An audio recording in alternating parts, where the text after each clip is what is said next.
रहीम। अस्सलाम वालेकुम dear students, I am Kashif Shaikh. First year biology में चैप्टर नंबर 1 में आज हम लेक्चर नंबर 8 को डिस्कस करेंगे, जिसमें लास्ट हम आज टॉपिक लेवल ऑफ ऑर्गेनाइजेशन को पढ़ेंगे। और इस तरह हमारा लेवल ऑफ ऑर्गेनाइजेशन जो है वो इख्तिताम पजीर होगा। लेवल ऑफ ऑर्गेनाइजेशन में हमने कई लेवल को डिस्कस किया है और अब हम आखिरी लेवल तक पहुंच गए हैं। सबसे पहले हम स्मॉलेस्ट लेवल से स्टार्ट हुए, जिसमें एटॉमिक, सब एटॉमिक लेवल था। उसके बाद मॉलिक्यूलर लेवल था, उसके बाद ऑर्गेनेली, उसके बाद सेल लेवल, उसके बाद टिश्यू लेवल, उसके बाद ऑर्गन लेवल था, उसके बाद ऑर्गन सिस्टम लेवल था, फिर एक इंडिविजुअल जिसे हम होल ऑर्गेनिज्म कहते हैं, और एक इंडिविजुअल एक स्पीशीज़ बन जाती है। स्पीशीज़ मुख्तलिफ़ किस्म की जब होती हैं तो आगे चल के नए लेवल बनाती हैं। एक ग्रुप अगर स्पीशीज़ का हो तो हम उसे पॉपुलेशन कहते हैं। अगर मुख्तलिफ स्पीशीज़ का ग्रुप हो जो एक ही जगह पर रह रही हो उसे हम कम्युनिटी कहते हैं। और कम्युनिटी के बाद अब हम पढ़ने लगे हैं इकोसिस्टम। Ecosystem level. अब ये इकोसिस्टम लेवल क्या होता है? बेसिकली ये जो इकोसिस्टम है ये दो लफ्ज़ों पर मुश्तमिल है। एक को हम इको कहते हैं और एक को हम सिस्टम कहते हैं। जो इको पार्ट है, जो इको है, इसका मतलब होता है थिंग्स। जैसे एक फैमिली की चीज़ें होती हैं। सिस्टम का मतलब होता है फंक्शन, कि वो फैमिली के मेंबर और वो चीज़ें वो एक दूसरे से कैसे रिलेट करती हैं, फंक्शन कैसे परफॉर्म करती हैं। जैसे यहाँ पर इको का मतलब है part of the world related to environment. दुनिया का वो हिस्सा जिसका ताल्लुक इन्वायरमेंट से हो। वो मैरीन भी हो सकता है, वो पॉन्ड भी हो सकता है, वो डेजर्ट भी हो सकता है, वो ग्रासलैंड भी हो सकता है। System a collection of the related part of that function. अब ये आपस में मिलकर फंक्शन कैसे परफॉर्म करते हैं, ये किस तरह रहते हैं, इसे हम सिस्टम कहते हैं। A community together with its non living environment. इस बात को आपने थोड़ा सा समझना है। कम्युनिटी के अंदर जो हमने लास्ट लेवल पढ़ा उसके अंदर हमने ऑर्गेनिजम्स की बात की, डिफरेंट पॉपुलेशंस की बात की, मिलकर कम्युनिटी बनाते हैं। लेकिन इकोसिस्टम में हम कम्युनिटी को टुगेदर कर रहे हैं नॉन लिविंग इन्वायरमेंट के साथ। यानी कि अब इसके अंदर लिविंग और नॉन लिविंग दोनों चीज़ें मौजूद हैं। अब नॉन लिविंग क्या है? Temperature, water, wind, light etcetera वगैरह वगैरह आर कलेक्टिवली कॉल्ड इकोसिस्टम। अब जिंदा जानदार और नॉन लिविंग थिंग्स जितनी भी हैं, क्योंकि टेम्परेचर का बहुत इफेक्ट होता है किसी भी जगह पर। जो जानवर पानी में रहते हैं उनके लिए पानी बहुत इंपॉर्टेंस रखता है, हवा का बहुत इंपॉर्टेंट रोल है, लाइट बहुत इंपॉर्टेंट है। तो इस तरह ये सब मिलकर क्या करते हैं, ये एक इकोसिस्टम बना देते हैं। एग्जाम्पल देख लेते हैं। नंबर 1, या इससे पहले एक शॉर्ट क्वेश्चन एमसीक्यूज के तौर पर देख लेते हैं, बहुत इंपॉर्टेंट बात है। Species is regarded as a unit of ecosystem. Species को जाना जाता है कि ये इकाई है इकोसिस्टम की। इकोसिस्टम में जो भी इकाई है वो क्या है? वो स्पीशीज है। मुख्तलिफ स्पीशीज मिलती हैं तो क्या बनता है? तो मुख्तलिफ स्पीशीज मिलकर एक कम्युनिटी बनाती हैं। मतलब कि एक पॉपुलेशन में एक स्पीशीज है, तो इस तरह कई स्पीशीज अगर होंगी तो वो कई पॉपुलेशन बन जाएंगी, और कई पॉपुलेशन को हम कम्युनिटी कहते हैं। और जब कई पॉपुलेशन होंगी उन्हें हम कम्युनिटी कहेंगे। कम्युनिटी जो होंगी वो नॉन लिविंग थिंग्स के साथ इंटरेक्ट करेंगी, उससे हम इकोसिस्टम लेवल कहेंगे। डेजर्ट, ये बहुत इंपॉर्टेंट एमसीक्यूज हैं, इसको याद रखिएगा। तो इकोसिस्टम की यूनिट क्या है? स्पीशीज। तो स्पीशीज पे आप टिक कीजिएगा। Desert ecosystem and grassland ecosystem. अब डेजर्ट बिल्कुल मुख्तलिफ है ग्रासलैंड से। ये बंजर है डेजर्ट, यहाँ पर आपको रेत मिलेगी, यहाँ पर आपको बंजर ज़मीन मिलेगी। ग्रासलैंड बिल्कुल मुख्तलिफ है, यहाँ पर रहने वाले जानवर मुख्तलिफ हैं, यहाँ पर रहने वाले मुख्तलिफ हैं। तो इकोसिस्टम तो यहाँ भी है, इकोसिस्टम यहाँ भी है, जानदार यहाँ भी है, जानदार यहाँ भी है। तो इन्वायरमेंट के मुताबिक जानदार इधर रह रहे हैं, इन्वायरमेंट के मुताबिक जानदार इधर रह रहे हैं। तो अब हम ये देख लेते हैं shapes of organism interaction in an ecosystem. Shapes का मतलब है एक इकोसिस्टम में जानदार किस तरीके से रहते हैं। शेप्स का मतलब है कि इकोसिस्टम में जानदार एक दूसरे के साथ किस तरह रह रहे, किस तरीके से, कौन सा ताल्लुक बना के रह रहे हैं। तो सबसे पहली बात है, पहला ताल्लुक है प्रेडेशन। प्रेडेशन दो लफ्ज़ों का मजमूआ है, एक प्रेडेटर जिसने हमला करना है और एक प्रे जिसने शिकार होना है उस हमले का। Predation it is a relationship in which one organism predator, एक जानवर है प्रेडेटर जो अटैक करेगा, feed on the other organism prey कहलाएगा। जो खाया जाएगा जानवर वो प्रे कहलाएगा, जो खा रहा है वो प्रेडेटर कहलाएगा। तो एक इकोसिस्टम में एक जो शक्ल होती है, जानदार जो आपस में मिलकर रह रहे हैं, उनमें एक शक्ल प्रेडेशन की होती है। इसमें एक शिकारी होता है और एक शिकार होता है। अब ये पॉपुलेशन को मेंटेन करने के लिए बहुत अहम है। लाइन जैसे कि एक प्रेडेटर है, डियर हिरन जो कि प्रे है। लाइन क्या करेगा, प्रे को हमला करके खा जाएगा। तो इस तरह ये एक प्रेडेशन बन जाएगा, एक इक्विलिब्रियम मेंटेन रहेगा इकोसिस्टम में, आबादी मेंटेन रहेगी। स्नेक प्रेडेटर है, माइस या चूहा है, चूहा जो है वो क्या है, वो उसका शिकार है। तो इस तरह स्नेक जो है वो माइस को खाएगा, हमला करेगा इसका। जब दूसरी शक्ल पैरासाइटिज्म। पैरासाइटिज्म में ऐसा ताल्लुक बनता है जिसके अंदर एक जानदार अपने होस्ट से फायदा भी लेता है और उसको नुकसान भी पहुंचाता है। It is a relationship in which one organism takes benefit. ये ऐसा ताल्लुक है जिसके अंदर एक जानदार टेक्स बेनिफिट का मतलब होता है फायदा भी हासिल कर रहा है फ्रॉम अदर, यानी कि अपने होस्ट से, अपने होस्ट से वो फायदा भी हासिल कर रहा है बाय हार्मिंग इट, लेकिन उसको नुकसान भी पहुंचा रहा है। यानी कि फायदा भी हासिल कर रहा है और नुकसान भी पहुंचा रहा है। कैसे? प्लाज्मोडियम मच्छर के जरिए ह्यूमंस के अंदर आया। अब ह्यूमंस के अंदर आकर ये प्रोटीन भी लेगा ब्लड के अंदर आके, प्लस नुकसान क्या पहुंचाएगा, डिजीज भी काज करेगा। डिजीज कौन सी? आप सब जानते हैं, मलेरिया। यानी कि इंसान को कोई फायदा नहीं हुआ बल्कि इंसान को नुकसान हुआ। एक तो इंसान से वो खुराक हासिल कर रहा है, फूड ले रहा है, दूसरा इंसान में बीमारी भी फैला रहा है। कोमेंसलिज्म ये अब एक ऐसा रिलेशनशिप है जिसके अंदर it is a relationship in which one organism takes benefit from other organism and second neither benefited nor harmed. ये ऐसा ताल्लुक है जिसके अंदर एक जानदार दूसरे से फायदा हासिल कर रहा होता है लेकिन उसको नुकसान भी नहीं हो रहा होता, दूसरे को नुकसान भी नहीं हो रहा होता और ना ही उसे नुकसान पहुंच सकता है। पहला ऑर्गेनिज्म रेमोरास है, एक छोटी मछली है। शार्क दूसरा ऑर्गेनिज्म है। जब शार्क अपना शिकार करके अपना पेट भर लेती है तो शार्क के जो टीथ होते हैं, दांत होते हैं, उसमें वो छोटे छोटे टुकड़े उस जानवर के गोश्त के फंस जाते हैं।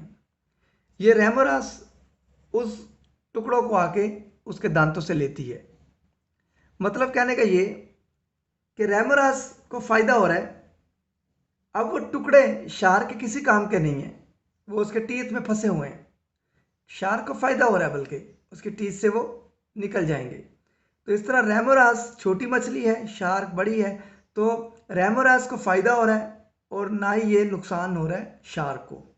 म्यूचुअलिज्म, बामी ताल्लुक को म्यूचुअलिज्म कहते हैं। अब म्यूचुअलिज्म में होता क्या है? It is a relationship in which both the organism takes benefit from each other. Activity करेंगे दोनों ऑर्गेनिज्म। ये ऐसा ताल्लुक है जिसके अंदर दोनों जानदार एक्टिविटी करके दोनों एक दूसरे को फायदा पहुंचाएंगे। अब दोनों एक दूसरे को फायदा पहुंचाएंगे मतलब लाइकन एक एसोसिएशन है जो कि एलजी और फंजाई पर मुश्तमिल है।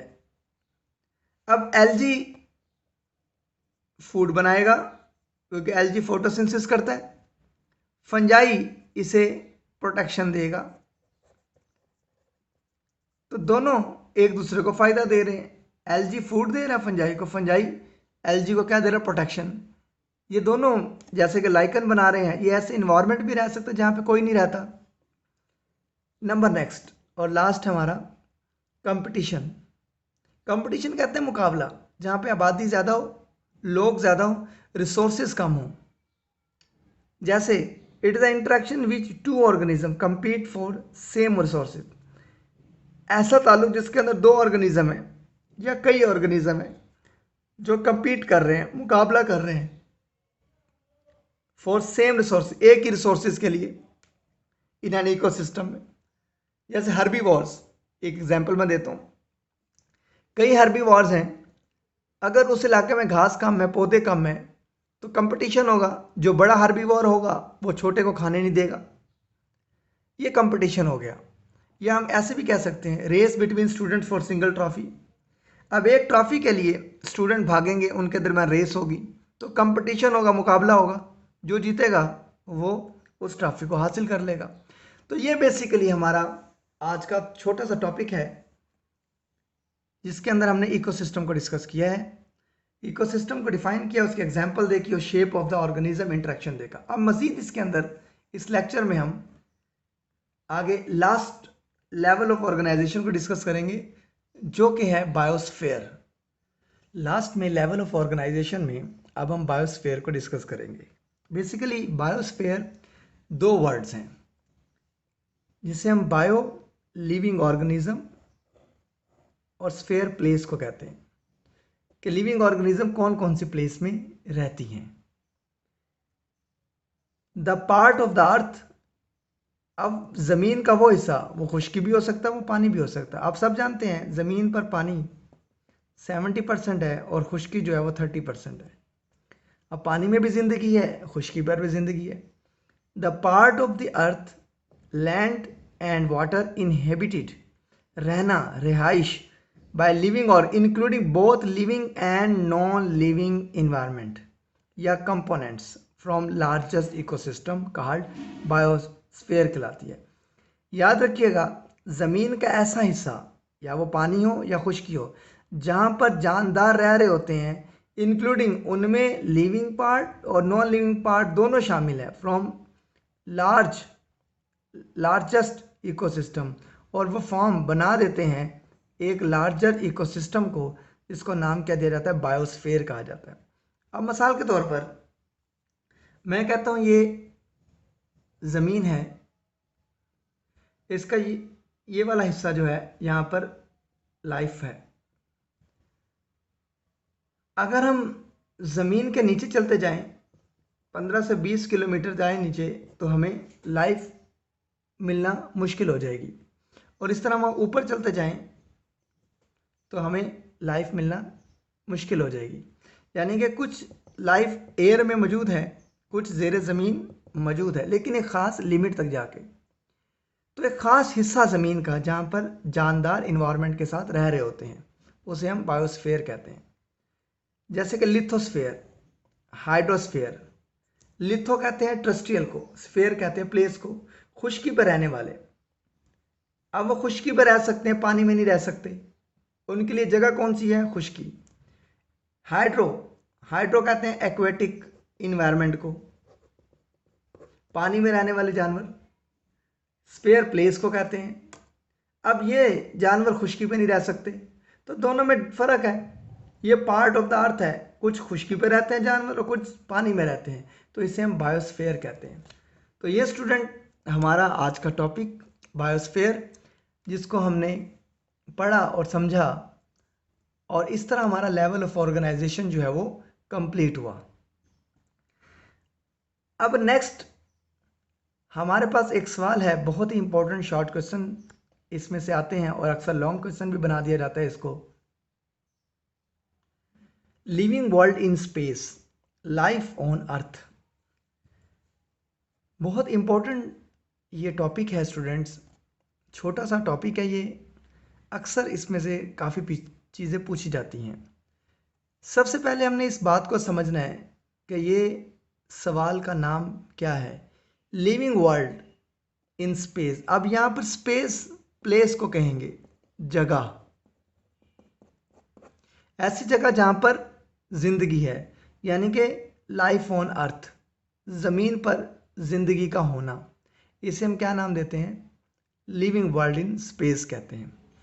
आप सब अच्छी तरह ये बात जानते हैं कि दुनिया में हर जगह पर जानदार मौजूद हैं, खा वो पौधे हों, इंसान हों, एनिमल्स हों, कोई भी चीज़ हो जानदार, वो हर जगह पर मौजूद है।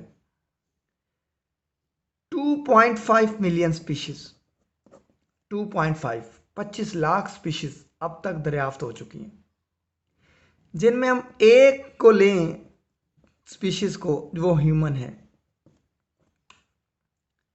अब ह्यूमन की आबादी 7 पॉइंट समथिंग या 7.5 बिलियन है टोटल आबादी दुनिया में। 7.5 बिलियन, ये सिर्फ मैं एक स्पीशीज की बात कर रहा हूं 25 लाख में से। तो इस तरह कई स्पीशीज हैं, परिंदों की अपनी स्पीशीज हैं, उनमें मुख्तलिफ कैटेगरीज आ जाती हैं, पौधे मुख्तलिफ किस्म के हैं। तो अब हम ये सबसे पहले जानेंगे बायोडाइवर्सिटी किसे कहते हैं। बायो कहते हैं जिंदा जानदारों को, डाइवर्सिटी कहते हैं इकसाम को। अब आप माहौल में देख लें, आपको मुख्तलिफ किस्म के परिंदे नजर आएंगे, मुख्तलिफ किस्म के जानवर नजर आएंगे, मुख्तलिफ किस्म के पौधे नजर आएंगे। तो ये क्या है? ये इकसाम है जिंदा जानदारों की। Living world of the today is enormous. आज जो जिंदा जानदारों की दुनिया है वो इनॉर्मस है, बहुत बड़ी है, वेरी लार्ज। यानी कि 2.5 मिलियन स्पीशीज हैं, उसमें से एक स्पीशीज इंसान को लिया जाए तो पूरी दुनिया में 7.5 बिलियन है। तो इस तरह इनॉर्मस है, बहुत बड़ी है जिंदगी दुनिया, आज की दुनिया। और ये दुनिया बड़ी कैसे हो गई? ये दो प्रोसेस के तहत बड़ी हुई है। दुनिया में ऑर्गेनिज्म दो प्रोसेस के तहत हुए हैं बड़े, और इसने दुनिया को हर जगह पर जानदार वजूद में रखे हैं, हर जगह पर जानदार मौजूद हैं। बायोडाइवर्सिटी का मतलब होता है मींस नंबर एंड टाइप्स या variety of the species living at place. Biodiversity का मतलब है तादाद, इकसाम, स्पीशीज की लिविंग एट प्लेस, जो उस जगह पर रह रहे होते हैं। मुख्तलिफ किस्म के जानवर रह रहे होते हैं एक जगह पर, उनको हम बायोडाइवर्सिटी कहते हैं। अब ये जो इनॉर्मस है, दुनिया इतनी बड़ी कैसे हो गई? इतनी स्पीशीज कैसे आ गई दुनिया में? हर जगह पर दुनिया में स्पीशीज मौजूद है। उसकी दो बड़ी रीजन है। एक तो है रिप्रोड्यूसिंग, तो जो भी जानदार आएगा उसने अपनी नस्ल को आगे बढ़ाना है, रिप्रोडक्शन करनी है, और इस तरह आबादी बढ़ती गई। और दूसरी बात इवॉल्विंग, एवोल्यूशन होती गई। एवोल्यूशन का मतलब होता है इकसाम बनती गई, इवॉल्विंग, इकसाम बनती गई। जैसे जैसे माहौल चेंज होता गया, जानवर उस माहौल को ढालता गया, उसमें ढल गया, उसने उसको अडॉप्ट कर लिया माहौल को। किस तरह? मुख्तलिफ किस्म के जीन्स को बनाकर, लाखों हजारों साल लगाकर। मिसाल के तौर पर जिराफ की गर्दन पहले छोटी थी, अब उन्होंने अपने अंदर एक जीन डेवलप कर लिया जो कि लॉन्ग नेक है, अब जिराफे की गर्दन लंबी है। तो उन्होंने जीन्स को डेवलप कर लिया क्योंकि उन्होंने अपने आप को जिंदा रखना था, अपनी आबादी को बढ़ाना था। तो अब उन्होंने ये सोचा कि हम चेंज कर लें अपने आप को अकॉर्डिंगली इन्वायरमेंट। तो उन्होंने एवोल्यूशन की, उन्होंने नेचुरल सिलेक्शन की, कुदरती चुनाव किया। और कुदरती चुनाव फितरत करवाती है, माहौल करवाता है, इंसान नहीं करवाता। तो इस तरह दो चीज़ों ने इसको इनॉर्मस कर दिया दुनिया को। एक तो रिप्रोडक्शन, आबादी बढ़ती जाएगी, बच्चे पैदा होते जाएंगे, और दूसरा इवॉल्विंग, इकसाम बनती जाएंगी, एवोल्यूशन होती जाएगी। Since the time of its origin on this planet, जब से ये ज़मीन बनी है तब से लेकर अब तक जो है वो ये दोनों प्रोसेस, रिप्रोडक्शन और एवोल्यूशन या इवॉल्विंग हो रही है। Today almost all parts of the world have living organism. आज तकरीबन पूरी दुनिया में जानदार मौजूद हैं, हर जगह पर आपको जानदार मिल जाएंगे। अब ये देख लेते हैं हम डिस्ट्रीब्यूशन ऑफ द ऑर्गेनिज्म कैसे हुई, तकसीम कैसे हुई जानदार। कोई गर्मी वाले इलाके में चला गया, कोई ठंडे इलाके में चला गया, कोई बर्फानी इलाके में रहता है, कोई पानी में रहता है, कोई दरिया में रहता है, फ्रेश वाटर में, कोई मैरीन इन्वायरमेंट में, साल्ट वाटर में रहता है। उन्होंने अपने आप को किस तरह अडॉप्ट कर लिया उस माहौल में रहने के लिए, डिस्ट्रीब्यूशन कैसे हुई। The distribution organism is studied through biomes. बहुत इंपॉर्टेंट बात है और बहुत ही इंपॉर्टेंट शॉर्ट क्वेश्चन है। बायोम्स, इलाका जिसमें जिंदगी मुमकिन हो। अब तकसीम जो जानदार की हुई है उसको हम कैसे स्टडी करते हैं, बायोम्स के जरिए करते हैं। अब बायोम्स क्या होता है? बायोम्स मैं कहता हूं कि दो लफ्जों पर मुश्तमिल है, बायो लाइफ ऑन होम्स, यानी कि जिंदा जानदारों का घर। हर जानदार चाहेगा कि उसका घर एक अच्छी जगह पर हो, जहां पर फूड हो, जहां पर इन्वायरमेंट उसके मुताबिक हो, जहां पर ज़रूरियात ज़िंदगी मौजूद हो, जहां पर हर चीज़ उसके फेवर में हो। तो हर जानदार उसी जगह पर घर बनाना चाहेगा जो कि उसके लिए सूटेबल होगा। जैसे कि मैं कहता हूं एक एरिया है जहां पर गर्मी है। अब एक एनिमल है ए, एक एनिमल है बी, एक एनिमल है सी, एक एनिमल है डी। अब ये तमाम जानवर ए बी सी डी ये किस माहौल के लिए बने हैं? ये गर्मी के लिए बने हैं, यानी कि इनका स्ट्रक्चर गर्मी के लिए बना है। तो गर्मी क्या है? गर्मी आबो हवा है। तो एक बात हमें बायोम्स पढ़ने से पहले यह बात समझ आती है कि ऐसा इलाका जिसमें जिंदगी मुमकिन है वहां की आबो हवा बहुत जरूरी होती है उसके लिए। अब ये जानवर गर्मी में रहने के लिए बने हैं। अब ये जानवर कभी भी, ये मुख्तलिफ स्पीशीज हैं, लेकिन उनका स्ट्रक्चर कैसा गर्मी में रहने के लिए बना है। अब इस सर्दी में नहीं रह सकते क्योंकि इनका स्ट्रक्चर, बॉडी का स्ट्रक्चर गर्मी में रहने के लिए बना है।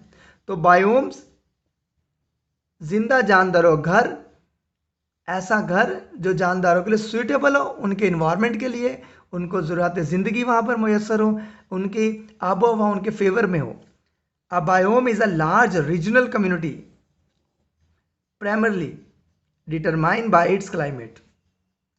बायोम एक बहुत बड़ी इलाकाई कम्युनिटी है, रीजनल, प्राइमरली, जो कि पहले से डिटरमाइन होती है इट्स क्लाइमेट्स, उसके क्लाइमेट से, जो कि उसके क्लाइमेट से, प्राइमरली जो कि पहले से डिटरमाइन होती है उसके क्लाइमेट से।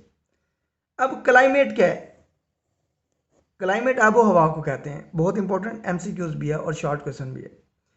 मैं कहता हूं मुल्तान की जो आबो हवा है वो गर्म है। 11 महीने या 10 महीने यहां पर गर्मी पड़ती है।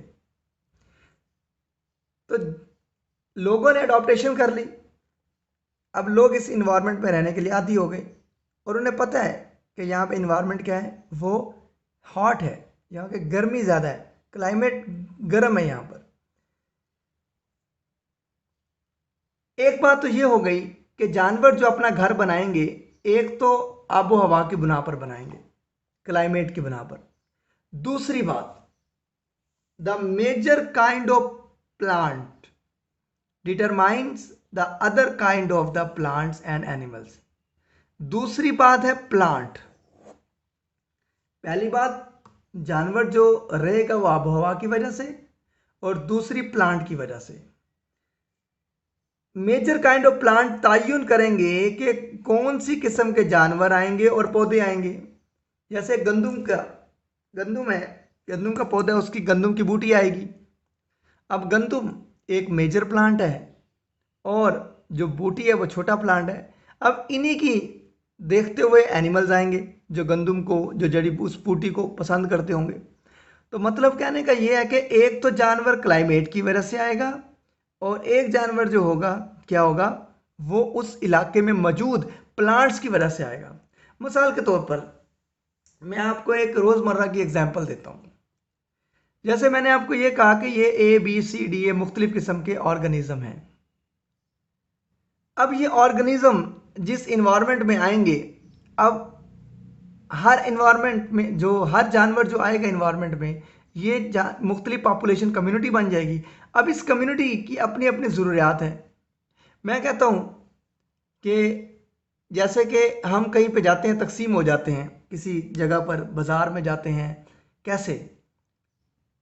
अगर हम देखें, एक शॉप गोलगप्पे की होगी, एक शॉप दही भल्ले की होगी, एक शॉप कबाब की होगी, एक पिज़्ज़े की होगी। अब ये तमाम जानवर इस आबो हवा में रहने के काबिल हो गए हैं। अब उन्होंने कम्युनिटी बना ली, लेकिन अब वो आकर तकसीम हो गए। जैसे हम कहीं जाते हैं एक ऐसे फूड पॉइंट पर जहाँ पे मुख्तलिफ़ किस्म के खाने होते हैं, तो लोग वहाँ जाके तकसीम हो जाते हैं। जिसने गोलगप्पे खाने वो जाके गोलगप्पे खाएगा, जिसने दही भल्ले खाने वो दही भल्ले खाएगा, जिसने कबाब खाने वो कबाब खाएगा, जिसने पिज़्ज़ा खाना वो पिज़्ज़ा खाएगा। इसी तरह जानवर भी तकसीम हो जाते हैं। एक कम्युनिटी जिसमें कई पॉपुलेशन रह रही होती हैं, ए टू जी मुख्तलिफ किस्म की पॉपुलेशन रह रही होती है। अब वह तकसीम कैसे हुई? प्लांट्स की बना पर, कि कोई जानवर कोई प्लांट खाएगा, कोई जानवर कोई प्लांट खाएगा। तो इस तरह ये major kind of plant determine करेगा कि कौन से पौधे आएंगे और कौन से एनिमल्स उनको खाने के लिए आएंगे। जैसे गंदम अगर उगी हुई है तो उसकी जड़ी बूटी, गंदम की जड़ी बूटी आएगी, और गंदम और उसकी जड़ी बूटी को खाने के लिए वही परिंदे आएंगे, वही जानवर आएंगे। इस तरह दो चीज़ें मिलकर बायोम्स बना देती हैं, एक क्लाइमेट और एक प्लांट्स। अब नेमिंग कैसे दी गई? बायोम्स को नेम कैसे दिया गया? जैसे किसी चीज़ को नेम दिया जाता है, मैं कहता हूं कि अकाउंट ऑफिस।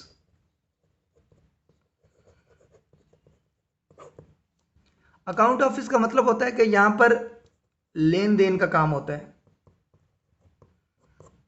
मैं कहता हूं जैसे कि एक शेख हाउस, इसका मतलब है यहां पर शेख फैमिली रहती है। बताने का मकसद ये है आपको कि नेमिंग क्यों दी जाती है किसी चीज को। Major feature of ecosystem. अब जो मेजर फीचर है इकोसिस्टम का, या हम कहते हैं इन्वायरमेंट का, जो इन्वायरमेंट है वो किस तरह पहचाना जाता है? वो अपनी क्लाइमेट से पहचाना जाता है। जैसे कि डेजर्ट्स बायोम, मैरीन बायोम्स। अब डेजर्ट एक बंजर इलाका है, रेतला इलाका है, खुश्क हवा, ना कोई बारिश होती है वहां पर, टेम्परेचर बहुत ज़्यादा होता है। वो टोटली मुख्तलिफ है मैरीन बायोम से। यानी कि इसकी क्लाइमेट कुछ और है, इसकी क्लाइमेट कुछ और है। तो कहने का मतलब ये है कि जो जानवर डेजर्ट के लिए बने वो डेजर्ट में रहेंगे, और जो मैरीन के लिए बने वो मैरीन में रहेंगे। उनके लिए ये क्लाइमेट सूटेबल है, उनके लिए ये क्लाइमेट सूटेबल है। इसी तरह टाइप्स ऑफ प्लांट भी डिटरमाइन करती है। ये तो मैंने आपको क्लाइमेट के लिहाज से बात बता दी। अब major types of the plant भी डिफ्रेंशिएट करते हैं। वो किस तरह करते हैं? यहां पर दो कैटेगरी बनाई है प्लांट की। एक बायोम है ग्रास लैंड बायोम्स। अब यहां पे ग्रास है, ग्रास को खाने वाले अलग जानवर होंगे। यह फॉरेस्ट बायोम्स, फॉरेस्ट में हर चीज मौजूद होती है। तो यानी कि यहां पर प्लांट्स और यहां पे प्लांट टोटली डिफरेंट है। यहां पर प्लांट को खाने के लिए अलग जानवर आएंगे, यहाँ पे फॉरेस्ट में मुख्तलिफ चीज़ें, दरख्त भी होते हैं, मुख्तलिफ जड़ी बूटियाँ, इसको खाने के अलग जानवर आएंगे। तो बताने का मकसद ये कि दो चीज़ें जो हैं वो डिटरमाइन करती हैं, नेमिंग दी जाती है बायोम्स को। एक तो इकोसिस्टम जिसे हम क्लाइमेट कहते हैं उसके लिहाज से, और दूसरा प्लांट्स के लिहाज से। ग्रास लैंड में ग्रास ज़्यादा होता है, फॉरेस्ट में दरख्त ज़्यादा होते हैं। तो इसके लिए अलग माहौल है, इसके लिए अलग माहौल है। तो बताने का मकसद ये है आपको कि नेमिंग इस तरह दी जाती है। मिसाल के तौर पर अब मैं नेमिंग इसको दे रहा हूं, जैसे लजपाल गोलगप्पे वाला, लाजवाब दही भल्ले। अब मैंने नाम क्यों दिया? साथ लजपाल अगर मैं देता तो निशानदेही नहीं होती, गोलगप्पे। तो मतलब कहने का कि वहां पर क्या फूड है, वहां पर गोलगप्पे मौजूद है। लाजवाब दही भल्ले, वहां पर क्या फूड मौजूद है, वहां पर दही भल्ले मौजूद है। तो बेसिकली ये नेमिंग देने का तरीका है कैसे? डेजर्ट बिल्कुल मुख्तलिफ है मैरीन इन्वायरमेंट से, मैरीन एक्वेटिक इन्वायरमेंट, और ये खुशकी पर रहने वाला। प्लांट के लिहाज से देखा जाए ग्रासलैंड टोटली मुख्तलिफ है फॉरेस्ट बायोम से। तो इस तरह ये हमारा सवाल जो है इख्तिताम पजीर होता है, जिसको हमने कहा लिविंग वर्ल्ड इन स्पेस या लाइफ ऑन द अर्थ, जिसको हमने तफसील के साथ डिस्कस किया स्टेप बाय स्टेप। बहुत इंपॉर्टेंट है, बायोम बहुत अहम सवाल है, पेपर में अक्सर पूछा भी जाता है। आज तक के लिए इतनी ही। Thank you so much. अल्लाह हाफिज़।